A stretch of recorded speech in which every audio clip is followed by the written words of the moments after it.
Hi everyone. It's Wednesday, day 4 of the stay-at-home order to quarantine ourselves to slow the spread of the virus. Tom is still at work for the moment being. Uh, he's a carpenter in commercial construction, so he is one of the essentials. Has to go. I don't know what in his job is absolutely necessary, but we are trusting God will take care of him and it's income that is well needed. So he is doing what he can to stay safe, and so are we. If you look behind me, we are in our TV prayer family room, and that's our prayer altar where we keep our holy images, our holy statues of saints, Mary and Jesus, and pictures of our family, candles, a container that contains people that we're praying for, people who've passed away, people who are still around, and when their birthdays, anniversaries, and all that are in there. And then this is our Edward, or Eddie, that died almost 3 years ago when he was 5 years old. And so we keep his picture in the center here, and one of the many places in our home where we remember him by. And if you'll notice, there's a lot of stuff covered up. And the reason for that is around the 5th Sunday of Lent, it is an old tradition to cover all holy images and statues. And that is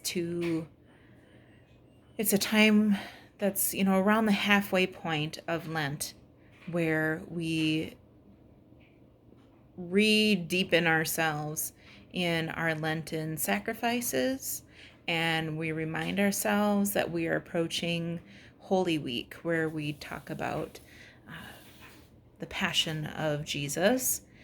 And so we hide all these images, and then on Good Friday we will take off the ones that are covering crucifixes, and then on Easter Vigil we will remove the remaining to remind us of the resurrection and the communion of saints and the angels and everyone in heaven that is rejoicing there.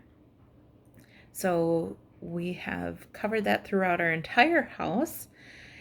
Traditionally be with purple linens, and I happen to have some purpley Lenten colored cloth napkins, so that's what we used.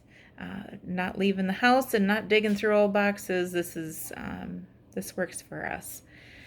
So if that's something that inspires you, that might be a way that at home you can do something to bring yourself back into the Lenten season, which we've somewhat gotten distracted from by all this virus stuff. You can't go into church and see this, and we see some of it on the television, on the TV Mass. So this is kind of another way we can unite ourselves in our domestic church. I have some book suggestions that I forgot to grab out, but I'll have to take those later. But I have a couple of books that are really great about creating a domestic church, which is basically faith places in your home, and where different rooms in your home reflect different parts of your faith, and a way to bring the whole family into that here. So something else I wanted to talk about. Let's see. Holy Week is coming up, and my Homegrown Catholics blog has some excellent resources for Lent, Holy Week, and Easter. So if you're preparing for that, I definitely encourage you to go visit. It's Homegrown Catholics with an S at the end, .blogspot.com. And that's where I share a lot of free and inexpensive resources for families, homeschoolers, catechists, whoever is working with children and teens on teaching the faith, and homeschooling resources. I have a lot of those. Yeah, so I'd encourage you to take a peek there. My Facebook page, I share a lot more than what's on my blog because I share other people's resources, and I have some freebies that I give out from time to time.